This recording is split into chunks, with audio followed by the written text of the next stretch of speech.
నమస్తే అండి. ఈ భీష్మ ఏకాదశి రోజు శ్రీకూర్మం వెళ్ళాము. వెళ్ళాక ఆలయం మీద వీడియో చేయాలనిపించింది. ఆలయం చాలా అందంగా ఉందండి. ఈ ఆలయం శ్రీకాకుళం జిల్లా గార మండలంలో ఉంది. సుమారు శ్రీకాకుళంకి 15 కిలోమీటర్ల దూరంలో ఉంటుంది. శ్రీ విష్ణు అవతారంలో రెండవ అవతారమైన కూర్మనాథ ఆలయం శ్రీకూర్మంలో ఉంటుంది. క్షీరసాగర మదనం చేసినప్పుడు మందర పర్వతాన్ని కవ్వంగా పెట్టి చిలుకుతున్నప్పుడు అది జారిపోతూ ఉండేది. అప్పుడు అందరూ శ్రీ విష్ణుని ప్రార్థిస్తే శ్రీ విష్ణువు శ్రీకూర్మ రూపంలోని వచ్చి మందర పర్వతానికి సపోర్ట్గా ఉండటం వల్ల అమృతాన్ని దానవులు దేవతలు తీయగలిగారు. ఈ గుడి గురించి చాలా విశేషాలు ఉన్నాయండి.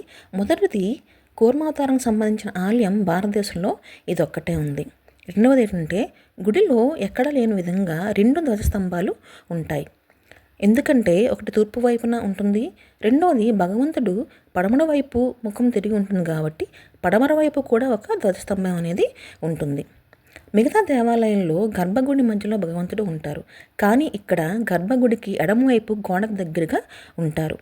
ఆలయంలో మొత్తం 108 స్తంభాలు ఉంటాయి. ఈ దేవాలయ నిర్మాణం ఎవరు చేశారో పెద్దగా ఎక్కడ ఆధారాలు లేవు, కానీ 4వ శతాబ్దం నుండి 16వ శతాబ్దం వరకు దఫదఫలుగా జరిగిందని అంటారు. కళింగ, చోళ, ఆంధ్ర రాజులు ఈ దేవాలయ నిర్మాణానికి కృషి చేశారని అంటారు.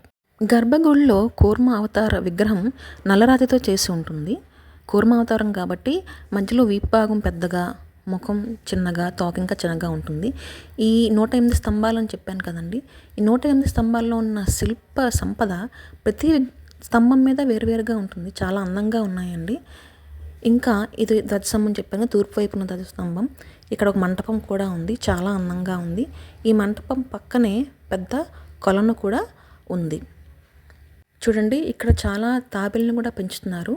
వీటికి ఆహారం దేవాదాయ శాఖ వాళ్ళే ప్రొవైడ్ చేస్తూ ఉంటారు.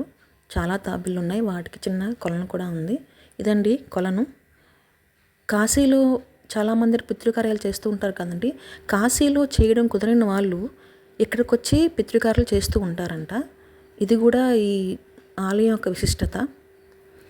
అయితే శ్రీ విష్ణు అవతారంలో ప్రతి అవతారంలో రాక్షస సంహారం అనేది జరిగింది, కానీ ఈ అవతారంలో మాత్రం రాక్షస సంహారం అనేది జరగలేదు.